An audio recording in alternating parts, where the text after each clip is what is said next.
Good morning everyone and welcome to another Daily Dose. And so today is a week of lockdown and many of you haven't left your homes in more than 7 days. And so it reminds me, or it's starting to remind me a little of a book I read many years ago called Papillon, about a Frenchman who was wrongfully accused of murder and wrongfully imprisoned. And so some of us are starting to feel like prisoners in our own homes. Some of us are starting to feel like prisoners in our own homes for no fault of our own. It also reminds me of the Apostle Paul, who was quite familiar with the concept of prison and being a prisoner.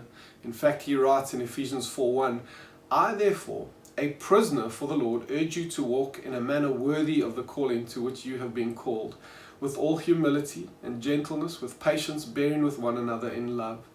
And so Paul is saying here that he is a prisoner, that he is a literal prisoner, that he's literally been imprisoned in a dank, dingy, dark dungeon. That he was literally imprisoned, that he was arrested, transported to Rome, imprisoned for a lengthy time of period in Rome. And so he's saying, I am literally a prisoner. And so while we might not be prisoners in Pollsmoor, we certainly are temporary prisoners in our own homes. And just like Paul, we've lost much of our normal freedom in the last couple of days, and we're starting to get used to living in confined spaces, and we're getting used to being cramped and restricted. But Paul says there, "I, therefore, a prisoner of the Lord, urge you to walk in a manner worthy of the calling to which you've been called." And we know from the legacy of Paul and from the substance of his life and what he's left behind once he's departed to heaven, that he lived a life worthy of the calling that he had. And not only did he live that life in a worthy manner, but he was able to practice humility and gentleness and patience and to bear with other people in love. And he was able to do that not just in the good times, not just in the comfortable times, not just in the sunny days and the rainbows and roses and those high moments of life, but he was able to do it even in a dank, dingy, dark dungeon. And so I think what Paul's saying to us here is this: if I, a prisoner in a dank, dingy, dark dungeon, can walk in a manner worthy of my calling, then you, as prisoners in your own homes, can surely live in a manner worthy of your calling.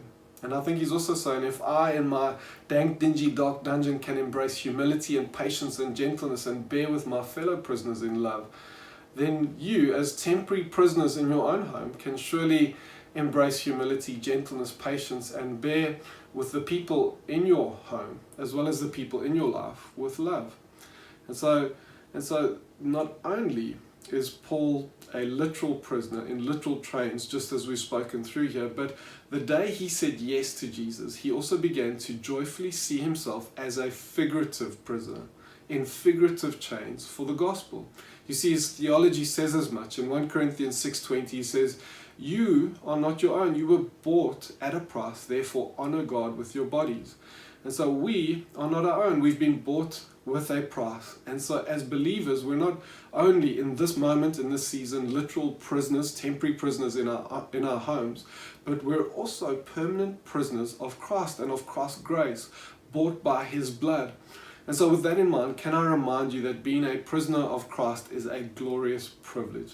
Can I remind you that being a prisoner of Christ is actually a blessing, in that Jesus looks after his own? And can I remind you that being a prisoner of Christ isn't a Sunday 1.5 hour thing that we do, but it's an all of life reality that we live in? And can I also remind you that your character and your calling don't fall by the wayside in the season, but rather get forged during moments like these?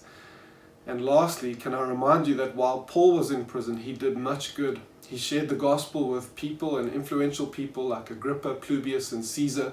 He also saw many come to faith, whether they were fellow prisoners or soldiers. And he also wrote letters that have become part of the Bible today. And so just because you're locked up at home doesn't mean you get to have a time out. And so my question to you is, what good can you do today and in the weeks to come? God bless you. Thank you for watching.